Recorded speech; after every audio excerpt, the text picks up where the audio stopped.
Dans cette vidéo, Muji va partager avec vous un exercice que vous pouvez faire tous les matins et qui va vous permettre de créer un espace de calme pour bien commencer votre journée. Et nous, on se retrouve juste après pour parler d'une expérience pratique. À tout de suite.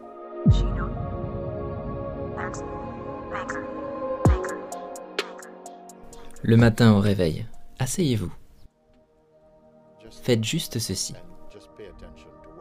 Posez votre attention sur votre être, avant de sortir et de toucher le monde.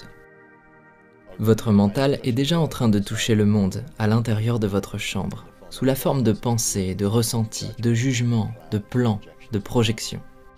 Asseyez-vous silencieusement et observez. Observez si vous pouvez discerner la différence entre l'énergie du mental et l'être. L'être est toujours là en premier. Il ne peut pas y avoir l'énergie du mental sans conscience. L'être et la conscience sont la même chose. Vous êtes silencieusement installé. N'essayez pas de stopper le mental ou d'arrêter de penser. Observez avant tout. Adoptez une attitude très neutre. Vous restez là, vous observez, juste de l'observation. Et vous pouvez ressentir beaucoup de... Ne vous emmêlez pas là-dedans. Ne restez pas bloqué à l'intérieur. Observez juste, mais observez aussi l'espace, que nous n'observons pas d'habitude. Le plus souvent, nous ne remarquons pas ça. Pourtant, cet espace est là avant que tout ce bruit apparaisse. Et c'est là pendant le bruit. Et c'est toujours là après le bruit. Rien ne peut l'affecter. Alors je vous dis, faites attention. Ne créez rien de spécial. Juste une simple et sobre attention. Et là, vous commencez à voir le mental et toutes les choses qui apparaissent et qui sont toujours des choses personnelles. Je dois réaliser ça, oh non, ça, c'est toujours personnel. Ce sont les choses du mental. Mais l'être n'est pas personnel. C'est comme un espace de silence, de paix et de présence. Juste de la présence. En un mot, on peut dire juste présence. Une présence impersonnelle, une présence impartiale. Asseyez-vous avec ça. Et faites un juste avec la présence, parce que c'est le socle. L'esprit est comme un navire sans ancre, dans un orage. Mais la présence est comme la racine. Je ne peux pas l'appeler l'encre parce que l'encre est une toute petite chose, et la présence est partout. Alors restez avec ça et clarifiez votre être, juste en mettant votre attention dessus. Et constatez que ce n'est pas un état d'attente. L'être en présence n'est pas une attente que l'esprit se calme, c'est une chose constante, qui est toujours là. Par rapport à l'esprit, c'est un état constant. Et juste en étant installé, comme ça, avec une distinction entre le mental et la présence. Et observez. Et vous n'avez pas besoin d'essayer de contrôler le mental. Juste en étant là, en ne faisant qu'un avec la présence, les affaires de l'esprit deviennent faibles et insignifiantes.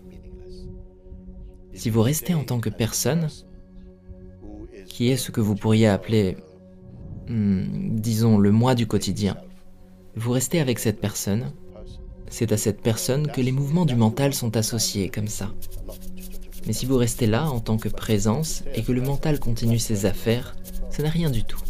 Parce que ça va changer, tout change. Il y a toujours de nouveaux acteurs dans cette représentation. Mais si le soi prend conscience de lui-même, alors ça devient magnifique. Et si vous faites ça, même si vous faites que 10 minutes ou presque, vous allez beaucoup aimer ça, parce que vous allez expérimenter la paix qui est naturellement en vous. Vous faites simplement attention à ça. Et même si vous ne le faites pas très longtemps, faites-le complètement. Et vous arriverez à un point où vous verrez. Ok, Muji m'a dit, ne te laisse pas emmêler par les affaires du mental. Et c'est difficile, car elles sont très familières. C'est comme si tous nos amis venaient à la maison et frappaient à la porte. Ah, vous ne pouvez pas répondre.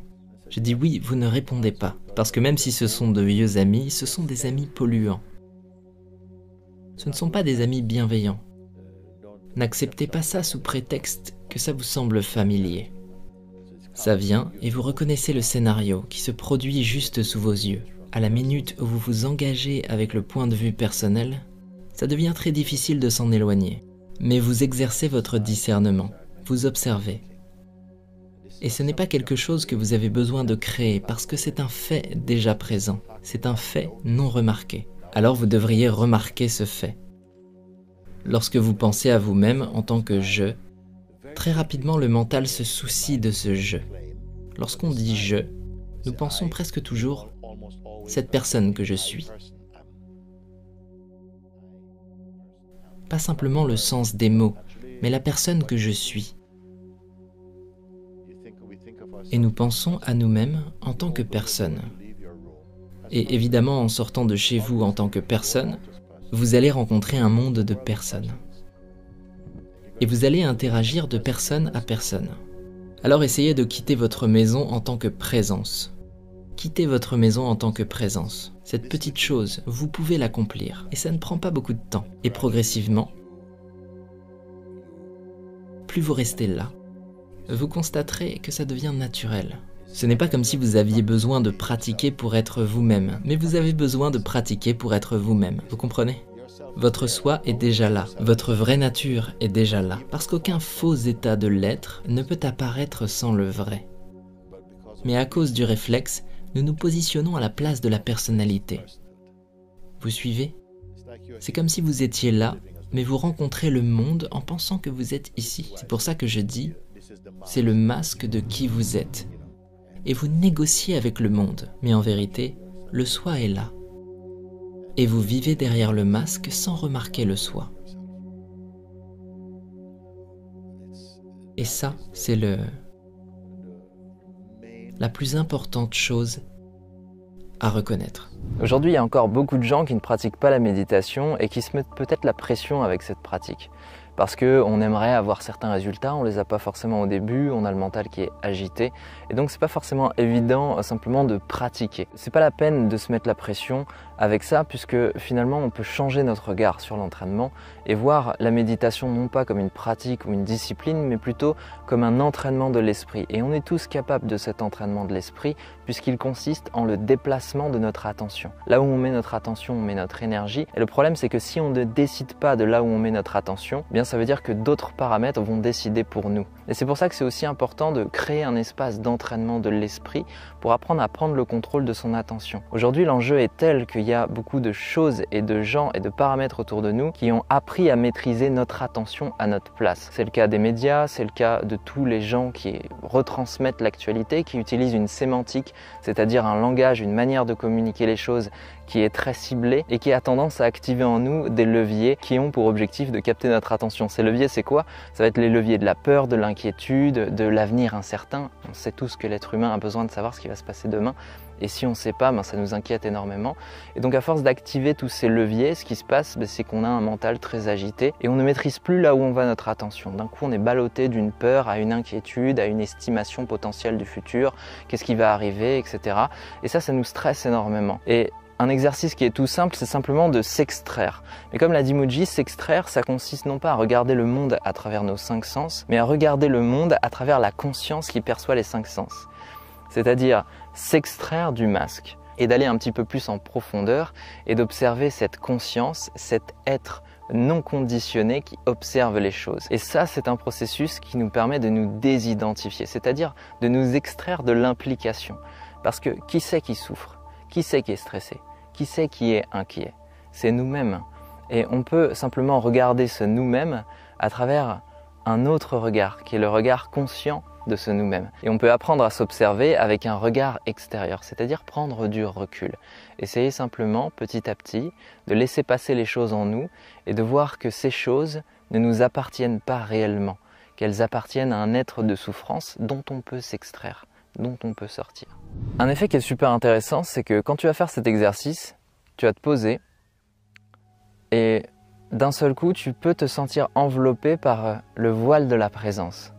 Tu peux te sentir enveloppé par un état d'être qui est un état de paix en fait, un état d'abondance dans lequel il n'y aura pas toute cette excitation habituelle. C'est un peu comme si tu étais un plongeur qui décidait d'aller en maillot de bain dans une eau glacée. Et c'est ce que tu fais au quotidien. Tu te trempes dans l'eau glacée et à chaque fois ça fait mal et tu te sens très impliqué dans la douleur. Le fait d'être enveloppé par le voile de la présence, c'est un peu comme si d'un seul coup tu décidais d'aller dans l'eau, mais cette fois-ci avec une combinaison de plongée qui est faite pour que tu aies chaud à l'intérieur. Et donc tu vas aller dans la glace, tu vas t'immerger dans la glace, mais tu te sentiras plus impliqué dans la souffrance physique parce que tu seras dans une zone de confort. C'est un peu la même chose là.